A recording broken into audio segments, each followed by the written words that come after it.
Baiklah teman-teman, di sini kita masuk ke teori belajar humanistik. Yang pertama kita belajar tentang pengertian dari teori belajar humanistik ini. Nah, di sini teori belajar humanistik ini adalah teori belajar yang tujuannya untuk memanusiakan manusia dan melihat manusia pada aspek filosofis dan psikologisnya. Nah, proses belajar di humanistik ini dianggap berhasil jika memahami lingkungan dan dirinya sendiri. Nah, berikutnya kita masuk ke tokoh-tokoh yang penting yang terdapat dalam teori belajar humanistik ini. Yang pertama ada Bloom dan Caldwell. Nah, Bloom dan Caldwell menunjukkan apa yang mungkin dikuasai atau dipelajari siswa tercakup pada 3 kawasan, yaitu kawasan kognitif, kawasan efektif, dan psikomotoriknya. Nah, taksonomi Bloom telah berhasil memberi informasi terhadap banyaknya pakar lain untuk mengembangkan teori-teori belajar dan pembelajaran. Nah, yang kedua ada tokoh Kolb. Sementara Kolb membagi ada tahapan-tahapan belajar dalam 4 tahap. Yang pertama ada tahap pengalaman konkret. Nah, di sini itu seorang siswa hanya mengerti bagaimana dan mengapa suatu kejadian itu harus terjadi seperti itu. Yang kedua itu ada pengamatan aktif dan efektif. Nah, di pengamatan aktif dan efektif ini, siswa lambat laun mampu mengadakan pengamatan aktif terhadap kejadian itu dan serta mulai berusaha memikirkan dan memahaminya. Yang ketiga, konseptualisasi siswa. Nah, konseptualisasi siswa, di sini siswa mulai belajar membuat abstraksi atau teori tentang hal yang pernah diamatinya. Nah, pada tahap ini tuh siswa diharapkan sudah mampu untuk membuat aturan-aturan umum atau generalisasi dari berbagai contoh kejadian yang meskipun tampak berbeda-beda, tapi mempunyai landasan aturan yang sama. Yang keempat ada eksperimentasi aktif. Nah, di sini tuh pada tahap ini siswa sudah mampu mengaplikasikan suatu aturan umum ke situasi yang baru. Nah, pada dunia matematika, siswa itu tidak hanya memahami asal-usul sebuah rumus, tetapi ia juga mampu memahami rumus tersebut untuk memecahkan suatu masalah yang belum pernah ia temui sebelumnya. Nah, yang ketiga ada tokoh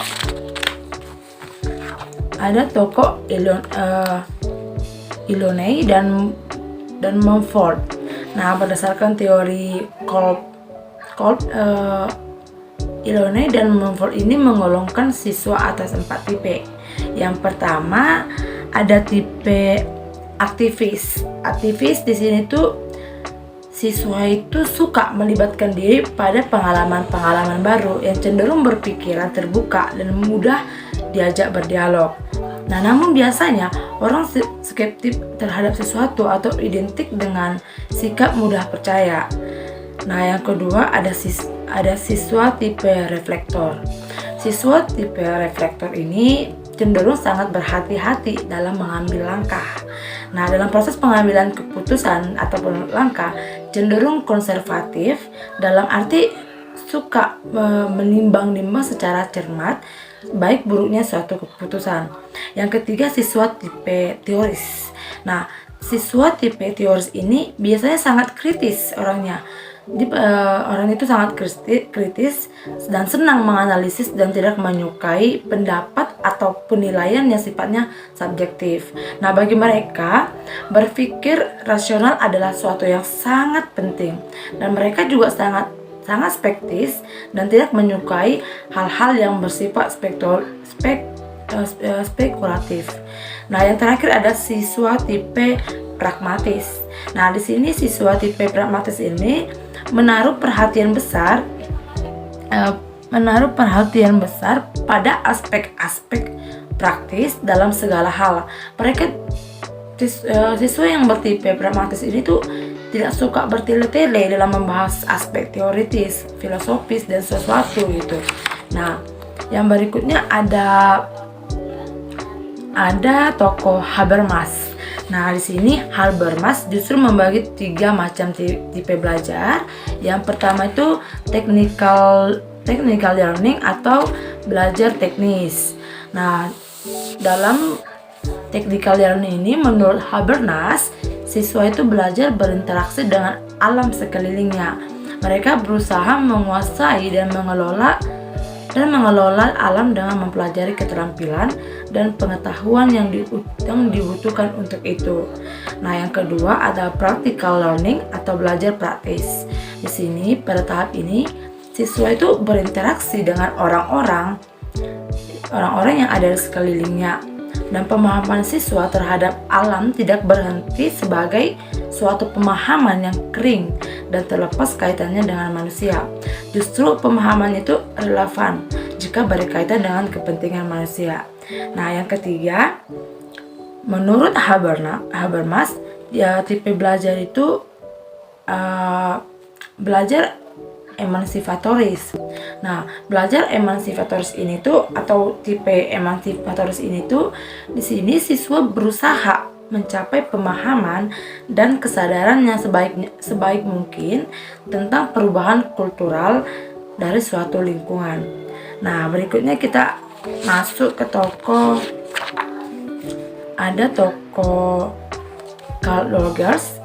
Di sini menurut pendapat Rogers, siswa yang hendak belajar hendaknya tidak dipaksa, melainkan dibiarkan belajar bebas.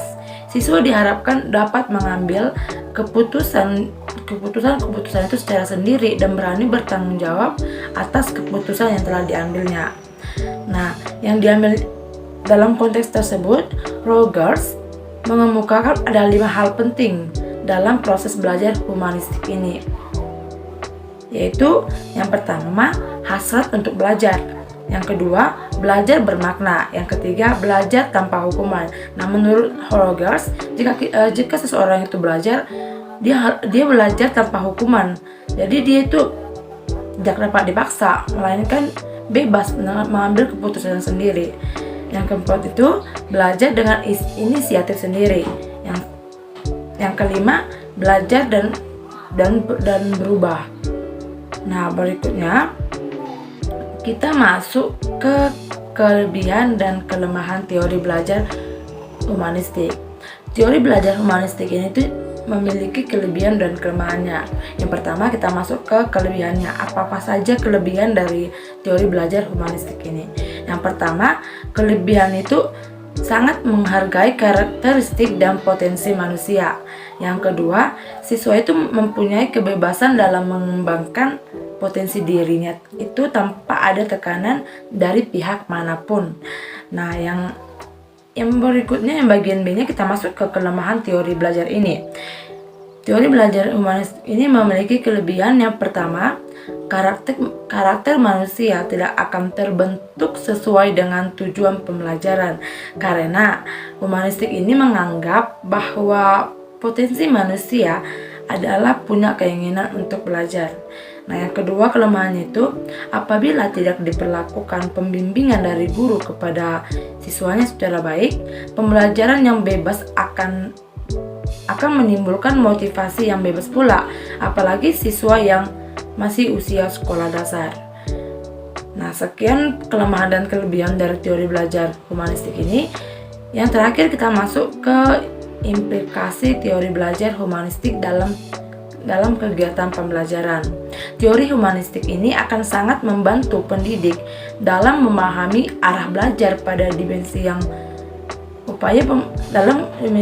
upaya pembelajaran itu apapun dan pada konteks manapun akan selalu diarahkan dan dilakukan untuk mencapai tujuannya. Nah, pada teori humanistik ini, guru diharapkan tidak hanya melakukan kajian bagaimana dapat mengajar yang baik, namun kajiannya itu justru dilakukan untuk menjawab pertanyaan bagaimana agar peserta didik dapat belajar dengan baik. Baiklah teman-teman, sekian dari Sekian penjelasan saya tentang teori belajar humanistik. Semoga materi ini dapat bermanfaat bagi kita semua. Terima kasih.